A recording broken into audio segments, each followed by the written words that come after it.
שלום לכולם, ברוכים הבאים לטרונצ'ו, המקום שבו הורים וילדים נהנים מהחיים.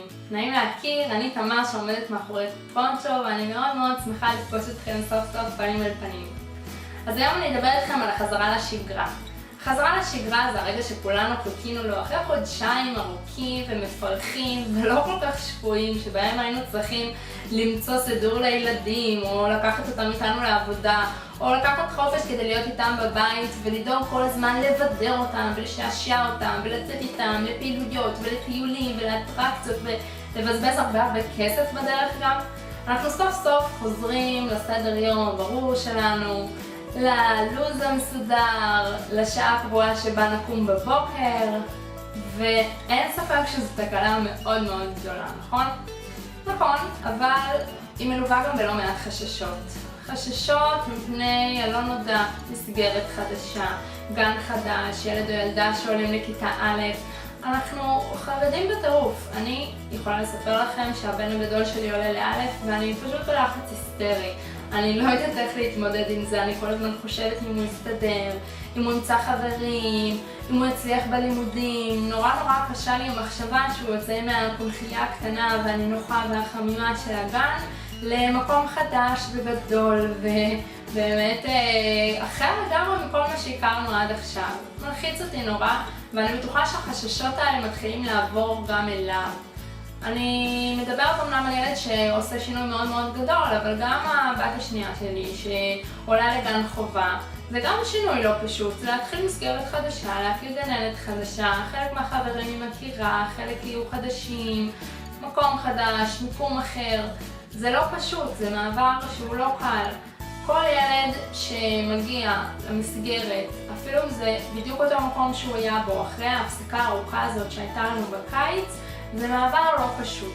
ולפעמים גם הילדים עצמם מאוד מאוד פוחדים מזה ובכלל לא רוצים לחזור לשגרה. למרות שאנחנו מעדיפים קצת באמת שיהיה סוף סוף סדר, הם לא כל כך רוצים. היה להם כיף בבית, הם נהנו, הם היו הרבה עם אבא ואמא, הם עשו הרבה דברים כיפים, למה שהם רצו לחזור?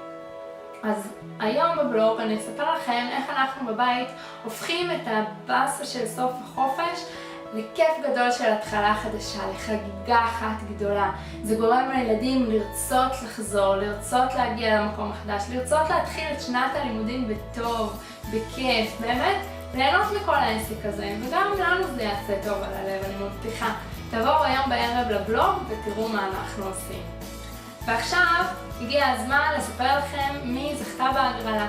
אז מי שפספסה, מי שפספס, אז לפני שבוע ספרתי לכם על שיטה שבה אני משתמשת אצלנו בבית כדי באמת לעזור בזמן הזה של התארגנות הבוקר שהוא מאוד מאוד לחוץ וקשה ויוצר הרבה פעמים ריבים ולחצים וכעסים לזמן יותר רגוע, יותר נעים. זה לא פתרון קסם, אבל אין ספק שהוא מאוד מאוד עוזר בהתארגנות של הבוקר.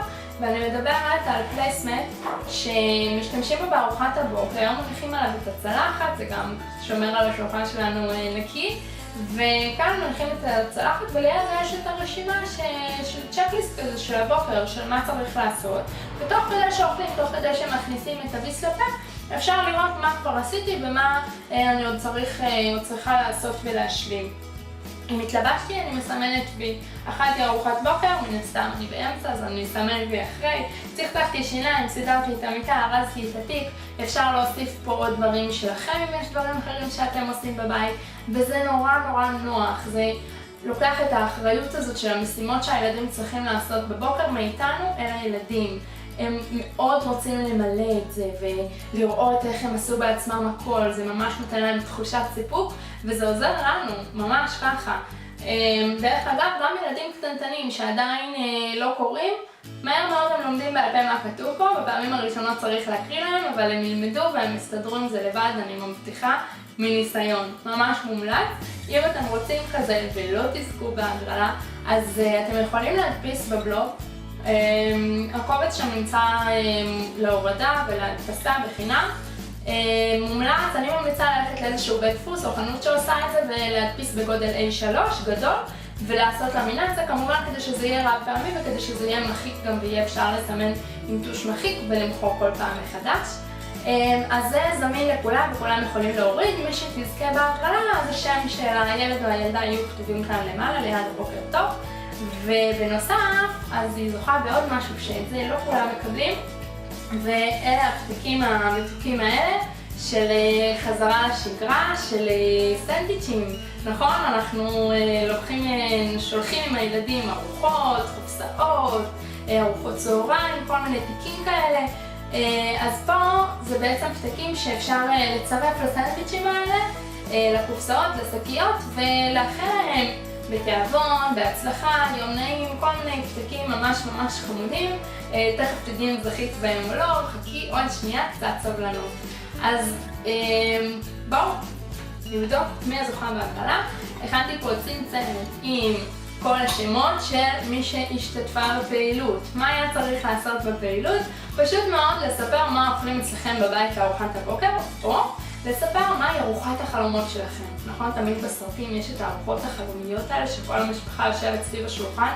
זה אישית החלום שלי. במציאות הישראלית שלנו פחות קורה, אנחנו יותר ממהרים ולחוצים שכולם כבר יסיימו להתארגן ולצאת מהבית, אבל זה החלום שלי. אני מודה שבמציאות אנחנו פשוט אוכלים קורנפלקס עם חלב, אוקיי? זה בסדר, גם אם כתבתם שלא מספיקים לאכול ארוחת בוקר או שלוקחים איזה משהו לדרך, הכל בסדר, לא צריך להתבייש. אני חושבת שברוב הבתים בארץ זה ככה, ומעטות האימהות או האבות שבאמת משקיעים ומכינים ארוחת מלכים לארוחת הבוקר. אז תודה לכל מי ששיתפה, אתם מוזמנים לקרוא בתגובות של הפוסט שם את הרעיונות לארוחות הבוקר, ועכשיו אנחנו נדע מי סוף סוף זכתה. מוכנים? בואו נבדוק.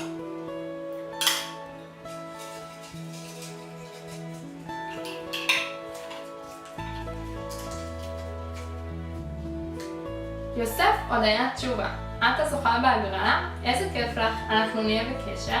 אם אתם עדיין לא עוקבים אחרינו, אתם מוזמנים לעשות לייק בפייסבוק, להירשם בבלוג לקבלת עדכונים במייל, וכמובן לעקוב אחרינו גם באינסטגרם.